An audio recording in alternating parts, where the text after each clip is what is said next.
Militia leader to be sentenced in Minnesota mosque bombing. Claudia Cowan reports the leader of an Illinois anti-government militia group who authorities say masterminded the 2017 bombing of a Minnesota mosque is to be sentenced Monday for several civil rights and hate crimes in an attack that terrified a community.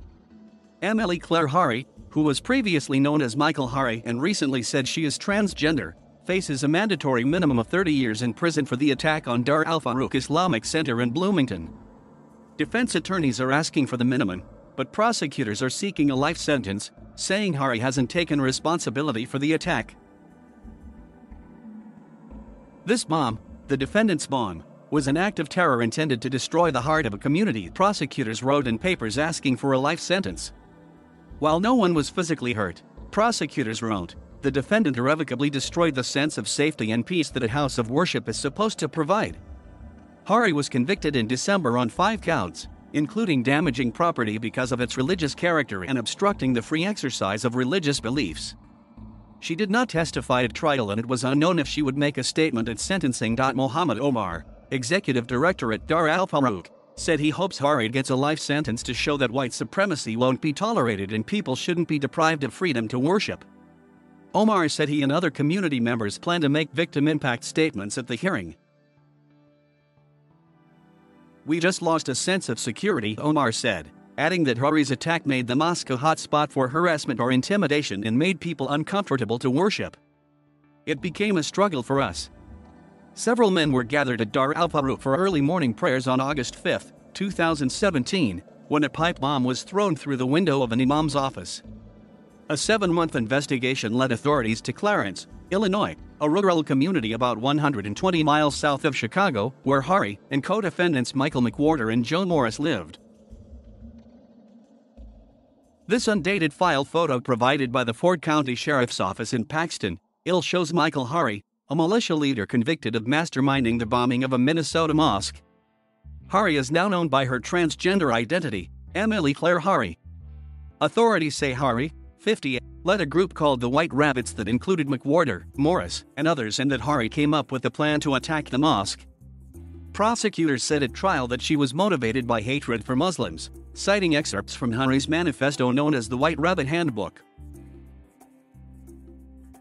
McWhorter and Morris, who portrayed Hari as a father figure, each pleaded guilty to 5 counts and testified against her.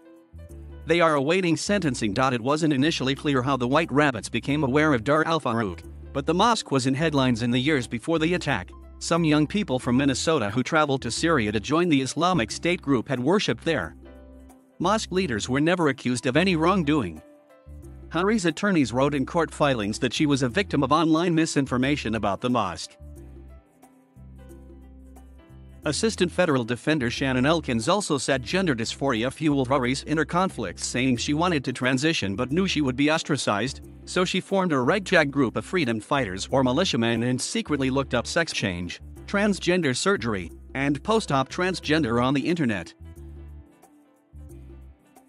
Prosecutors said gender dysphoria is not an excuse and said using it to deflect guilt is offensive. Hari has raised other issues with the court since she has been in custody. Hours after her conviction, Hari called the Star Tribune and said she was going on a hunger strike, calling the trial a sham. In this August 15, 2017, file photo, law enforcement officials investigate the site of an explosion at the Dar al-Farooq Islamic Center in Bloomington, Minnesota. Last week, she sought to delay her sentencing, citing upcoming medical appointments for hormone replacement therapy and to treat what her attorney called a life-threatening allergy, but a judge refused. And before revealing her issues with gender dysphoria, she also sued authorities at the Minnesota jail where she was housed, saying she objected to having a female conduct a pat-down search for religious reasons. That lawsuit was dismissed. In their request for a life sentence, prosecutors are seeking several sentencing enhancements, arguing the bombing was a hate crime led by Hari. They also say Hari committed obstruction when she tried to escape from custody during her transfer from Illinois to Minnesota for trial in February 2019. Hari denies trying to flee. Hari, a former sheriff's deputy and self-described entrepreneur and watermelon farmer, has written self-published books, including essays on religion, and has floated ideas for a border wall with Mexico.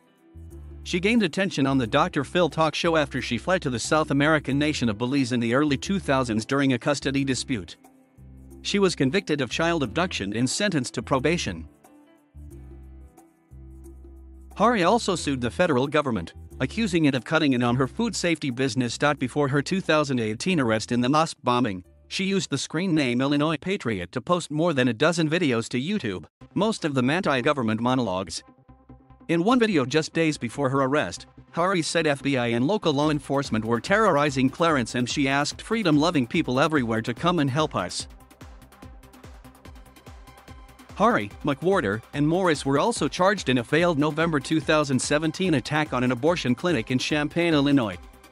Plea agreements for McWhorter and Morris say the men participated in an armed home invasion in Indiana, and the armed robberies or attempted armed robberies of 2 Walmart stores in Illinois.